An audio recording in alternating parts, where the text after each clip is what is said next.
Yang aku itu. Oke, baik. Assalamualaikum warahmatullahi wabarakatuh. Waalaikumsalam warahmatullahi wabarakatuh. Kami dari kelompok dari Abdul Fahim, Iftiar Hafiz, Bin Masud Ilham, Fauzan, dan Muhammad Zikri. Di sini kami sedang mengenai Calvin. Yang pertama ialah pengertian dari siklus Calvin. Dan selanjutnya Kak Zik.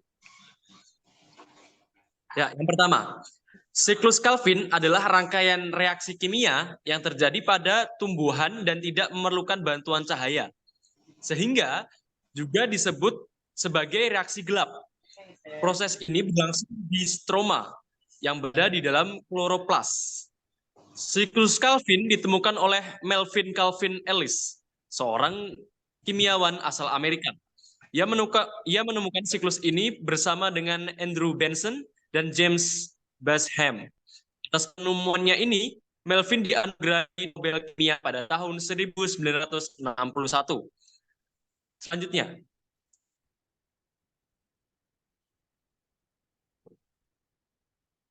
Ya, kedua, fungsi.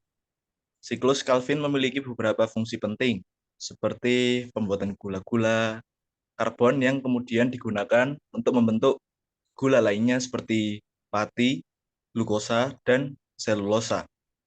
Gula-gula ini kemudian dimanfaatkan oleh tanaman sebagai bahan bangunan struktural. Selain itu, siklus ini juga berperan penting dalam menyeimbangkan ekosistem dan menyediakan oksigen bagi kehidupan.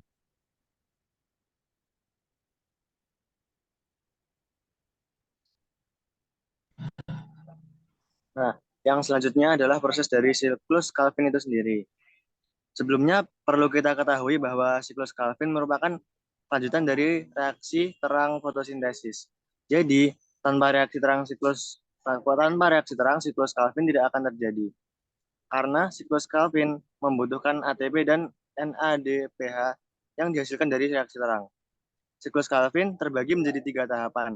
Yang pertama dinamakan dengan tahapan fiksasi, yaitu 3CO2 akan berikatan dengan 3 senyawa karbon 5 yang disebut ribulosa bisofat atau RUBP.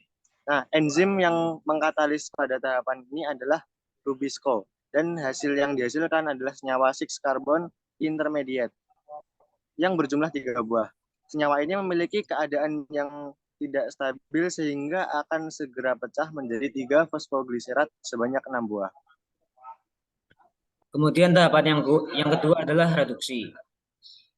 Di tahapan reduksi ini, tiap molekul 3 fosfogliserat akan menerima tambahan fosfat dari ATP membentuk 1,3 bifosfogliserat. Jadi untuk mengubah 6 molekul 3 fosfogliserat menjadi 6 molekul 1,3 bifosfogliserat dibutuhkan sejumlah 6 ATP. Selanjutnya molekul 1,3 bifosfogliserat akan direduksi oleh NADPH sehingga menghasilkan 6 molekul gliseraldehid 3 fosfat atau G3P yang merupakan senyawa berkarbon 3. Pada fase pengubahan 1,3 bifosfogliserat ini dibutuhkan 6 NADPH yang akan diubah menjadi 6 NADP+. Dan pada tahap ini fosfat akan terlepas sehingga menghasilkan molekul G3P. Dari 6 molekul G3P hanya 1 molekul yang dihitung sebagai hasil produk bersihnya, sedangkan sisanya akan digunakan untuk membentuk RUBP yang baru.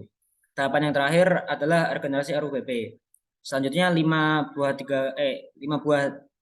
G3P yang sisa tadi akan diubah menjadi RUBP kembali melalui proses yang melibatkan fosforilasi ATP sebanyak 3 buah. Sehingga ATP ini akan membentuk 3 buah ATP. Jadi untuk menghasilkan 1 buah G3P, siklus Calvin membutuhkan 9 buah ATP dan 6 NADPH.